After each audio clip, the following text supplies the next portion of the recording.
G'day from a wet and soggy Montreal. George Russell nearly arrested this morning, yes, by the police. Why? Well, let's go back to this morning. I was doing driver arrivals and I caught George coming in, and one of his crew told me that they'd had a big run-in with the police. The traffic situation had changed dramatically today from the previous few days, and George thought he was doing the right thing by going on the same route that he'd taken before. Well, the police were on the scene and they weren't happy. Not happy at all. They pulled him up and they had a very strong word with him, and I was told that one of the police actually almost threw his badge at George.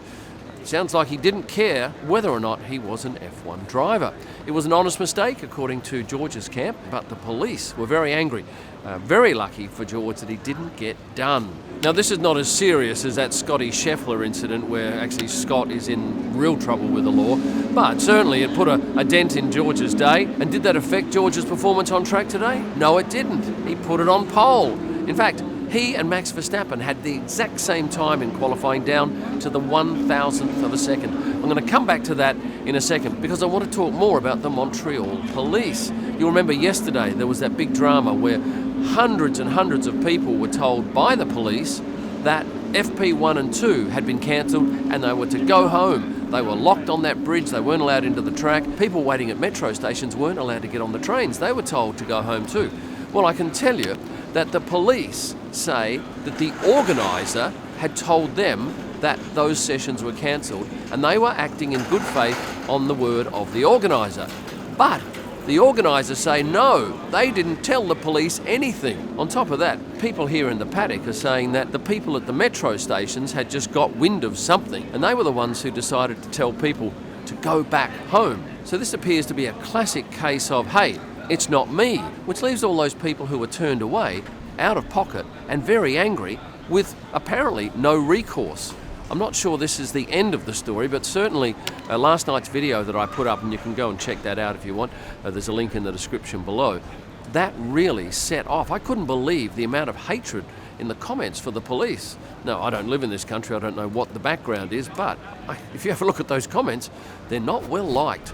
I've just spoken to a mechanic from Haas who told me he had a very similar situation last year. They changed the road layout. He thought that he was being waved through. He goes through because he thinks the police have seen the sticker, and suddenly they're banging on his bonnet. He's already taken off, and it was a hell of a scene. He was lucky not to be yanked out of that car. So it's not an isolated incident, I would suggest. Let's go back to quali. Weather was a factor. And in fact, I had a chat with one of the drivers and said, how wet do you get when it's raining in that car? And they said, pretty much just your shoulders get a little bit damp and maybe your gloves, but it's not like water pools down in the cockpit. Now, if you just caught the news that George was on pole and didn't realise that he had exactly the same time as Max Verstappen, yes, down to 1,000th of a second. And the reason that George got pole was because he set his time first in the session. I was on the fence for Parc Fermé when the three cars pull up in pit lane, and George did his fantastic little signature move, then Lando parked, jumped out, and then I caught these pictures and I can't work out why he was laughing and so joyful. Look, I haven't watched any replays yet, but perhaps if you know or you've seen something on TV, I'd be most grateful if you put a comment down below. Now, something else I want to bring to your attention are these shoes. I thought these were remarkable. The woman wearing them told me that she'd had them hand painted, and there's such detail in this artwork. And if you follow my Instagram page, you'll know every week I do Shoes of the Paddock. This one will be my #1 picture. What else can I tell you about? Oh, Esteban Ocon let slip yesterday. He has signed up a drive for next year, and everyone pretty much believes it's Mercedes. He'll do a year there before Kimi Antonelli comes in 2026. And great news for Yuki Tsunoda today because his contract was extended for a further year.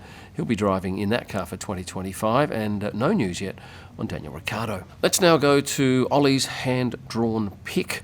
This is the mechanic from Red Bull, and every race he draws something on the ground at the Red Bull garage. Now, he said he'd done his picture, so I come out and I go, okay, yes, I can see this beautiful groundhog or beaver, whatever it is.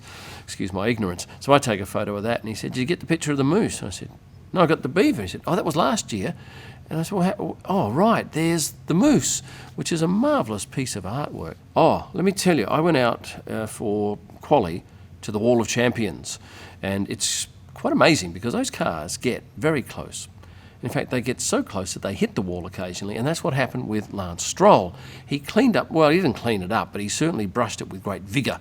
I didn't take a picture at the moment that he hit it, but my gosh, I was standing right next to it. I was an inch away from the metal fence, and you could feel that impact. It was sizable. I was photographing with a gentleman from Ferrari, Carlo, and he and I just looked at each other at the time and then gave each other a fist bump, as if to say, we got out of jail there. But that's the second time in 2 races that I've felt Lance Stroll's impact. Because going back to Monaco, I was shooting at the exit of swimming pool. There's a little knee-high fence there, and I had my camera just sitting on the top, but about 10 metres around from where the cars typically touch that barrier. And bang, Lance once again hit that, and the impact was felt about 10 metres around that fence. Drivers, wives and girlfriends, who have we seen at this race? Just 2, Alexandra, who is Charles Leclerc's girlfriend. I saw her get out of the car today, and I'm not going to tell you what car they've driven because Charles actually has a yellow Ferrari, and you might have seen this vision the other night from the front of his hotel. But he's not driving that car to the track. He's driving something very plain, and it doesn't even have a number plate, or a tag as they call them in the US.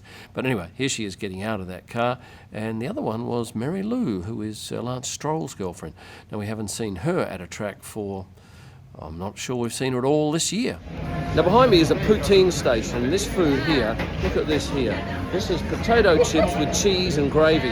Not very good for you, but it is very popular in this country, and everyone that's I've met here said you have to have it. Well, I've had it before, and it's very nice, but I've already had one this morning, so thank you very much for that. But it's provided free of charge to anyone in the paddock, and it's not the only food offering here. A little bit further up the paddock, you can get yourself a bagel with cream cheese, and once again, all this is absolutely complimentary. And if you like prawns, shrimp, they're here too.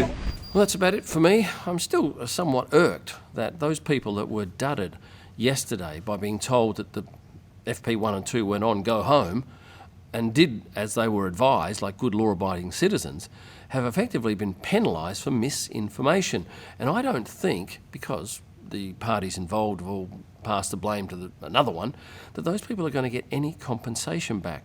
A lot of you suggested in the comments section of that video last night that you should get a class action going and get the lawyers onto it. And look, that may well happen, but yeah, I thought that was a very poor state of affairs. Oh, and here's some more bad news for F1 fans in Montreal. There was a Pitbull concert on tonight, 20 to 30,000 people attending, and I've just got a message here from Benji, who says after we had waited 2+ hours in the rain, they announced he had a mechanical issue with his plane and he would not be attending. Imagine if you bought tickets to the Friday track day and the Pitbull concert and been dudded twice. If you're one of those people, I feel for you. Now, with that said, I'm going to go and have something to eat, and I trust you've got something else to do. But before you go, please hit the like button, subscribe if you haven't done so, and for a whole lot of extra stuff, here's where you need to go.